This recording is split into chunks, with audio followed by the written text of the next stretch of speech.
Praise the Lord. Welcome to Back to Basics. கிறிஸ்தவ வாழ்க்கையில் foundation ரொம்ப முக்கியம். எப்படி ஒரு வீட்டுக்கு ஃபவுண்டேஷன் முக்கியமோ அதே மாதிரி கிறிஸ்தவ வாழ்க்கையிலையும் ஃபவுண்டேஷன் ரொம்ப முக்கியம். அந்த ஃபவுண்டேஷன் வேறு எதுவும் கிடையாது, ஆண்டவருடைய வேத வசனம் தான். God's word is the foundation for our Christian life. ஆனால் இன்றைக்கி நிறைய பேர் என்ன பண்ணுறாங்கன்னா, நிறைய ரோல் மாடல் அப்படின்னு சொல்லிட்டு நிறைய ஊழியர்களை ரோல் மாடலை வைத்து அவர்களை ஃபாலோ பண்ணுறாங்க. நான் தவறு சரி என்று சொல்ல மாட்டேன், ஆனால் அவர்களும் மனிதர்கள், அவர்களும் தவறு செய்யலாம். ஆனால் ஆண்டவராகிய கர்த்தர் நேற்றும் இன்றும் என்றும் மாறாதவராகவும் பரிசுத்தராகவும் இருக்கிறார். அப்போ நம்மளுடைய ரோல் மாடல் ஆண்டவராகிய இயேசுவாக இருக்க வேண்டும். அந்த இயேசு கிறிஸ்துவை நாம் பின்பற்ற வேண்டுமே என்றால் அவர் சொல்லுகிறார், நானே வார்த்தையாய் இருக்கிறேன் என்று சொல்லி. அவரே வார்த்தையானது மாம்சமானது என்று சொல்லி வேதத்தில் பார்க்கிறோம். அப்போ இயேசு கிறிஸ்து வார்த்தையாய் இருக்கின்றார். அப்போ நம்ம அந்த வார்த்தையின்படி நம்முடைய வாழ்க்கையை கட்டும் பொழுது கிறிஸ்துவுக்குள் நாம் நிலைத்திருக்கிறவர்களாய் காணப்படுகிறோம்.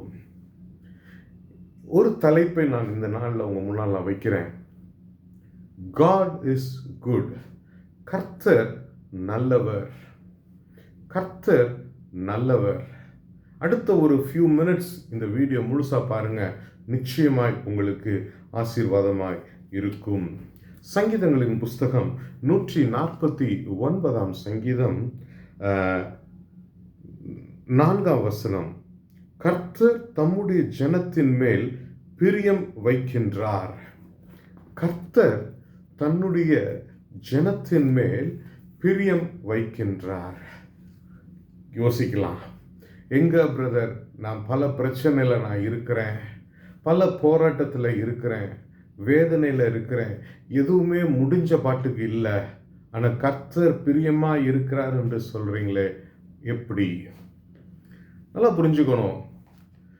நான் முதலே சொல்லிட்டேன், ஆண்டவர் நேற்றும் இன்றும் என்றும் மாறாதவராக இருக்கிறார். அப்போ நாம் அவருக்குள் இருக்கிறோமா இல்லையா அது ஒரு பக்கத்தில் வச்சுக்குவோம். ஆண்டவர் சொல்கிறாரு, நான் உன் மேலே பிரியமாக இருக்கிறேன். அப்போ நீங்கள் இப்போ யோசிக்க வேண்டியது, என்னுடைய ஸ்ட்ரகிளுக்கு காரணம் என்ன, என்னுடைய ப்ராப்ளமுக்கு காரணம் என்ன? 2 காரணம் அல்லது 3 காரணம் தான் இருக்கும். ஒன்று, பாவம். பாவத்தின் நிமித்தமாய் நாம் சிக்கப்பட்டு பிரச்சனையை சந்தித்து கொண்டிருக்கலாம். அல்லது இம்மெச்சூர்டு டெசிஷன்னால ப்ராப்ளமில் ஃபேஸ் பண்ணலாம். அல்லது பேராசைப்படுறதுனால ப்ராப்ளமை ஃபேஸ் பண்ணலாம். Out of sin or out of immaturity or out of pride or அல்லது என்ன சொல்கிறது, ரொம்ப விருப்பப்படுகிற காரியம். அநேகர் இன்னைக்கு கடன் பிரச்சனையில் இருக்கிறதுக்கு காரணம் கண்ணில் படுறதெல்லாம் வாங்கிறது, பட்ஜெட் இல்லாத வாழ்க்கை, அன்பிளான்டு லைஃப். ஆனால் கர்த்தர் சொல்கிறாரு, உன் மேலே பிரியமாய் இருக்கிறேன், உன் மேலே பிரியமாய் இருக்கிறேன். அன்புக்குரியவர்களே, ஆண்டவர் நல்லவராய் இருக்கிறார், நம்மீது பிரியமுள்ளவராய் இருக்கிறார். இன்னொரு வசனத்தை உங்கள் முன்னால் நான் காண்பிக்க விரும்புகிறேன். வெளிப்படுத்தின விசேஷம் 3 சொல்லுகிறது, இதோ வாசல் படியில் நின்று கதவை தட்டுகிறேன், ஒருவன் சத்தத்தை கேட்டு கதவை திறந்தால் அவனுள் பிரவேசித்து அவனோடு போஜனம் பண்ணுவேன், அவனும் என்னோடே போஜனம் பண்ணுவான். Behold, I stand and knocks at the door. ஆண்டவர் கதவை தட்டுகிறவராய் இருக்கிறார். யாருடைய கதவை? உங்க கதவையும் என் கதவையும். யாரு தட்டுறா? உங்க மேலையும் என் மேலையும் பிரியமாய் இருக்கிற அந்த ஆண்டவர் கதவை தட்டுகிறார். ஏன் தட்டுறாரு? இன்னைக்கு நம்ம பிரச்சனையில் இருக்கிறோம், இன்னைக்கு நம்ம வேதனையில் இருக்கிறோம், அல்லது பாவத்தில் வீழ்ந்து இருக்கிறோம். அது நிமித்தமாய் நாம் பலவிதமான பிரச்சனைகளை ஃபேஸ் பண்றோம். தனித்து விடப்பட்டிருக்கலாம்.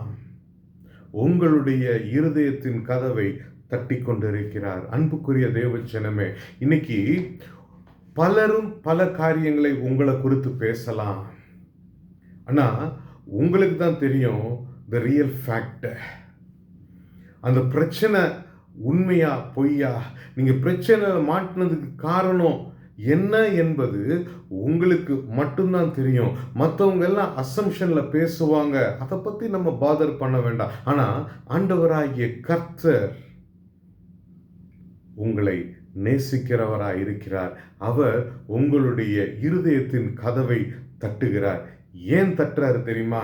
He like to have fellowship with you. He want to have a partnership with you. உங்களோடு ஒரு ஐக்கியப்படவும், உங்களோடு ஒரு நட்பை ஏற்படுத்தவும், உங்களுடைய வாழ்க்கையில இருக்கிற எல்லா விதமான போராட்டங்களை விடுவிக்கவும் அவர் ஆயத்தமாய் இருக்கிறார்.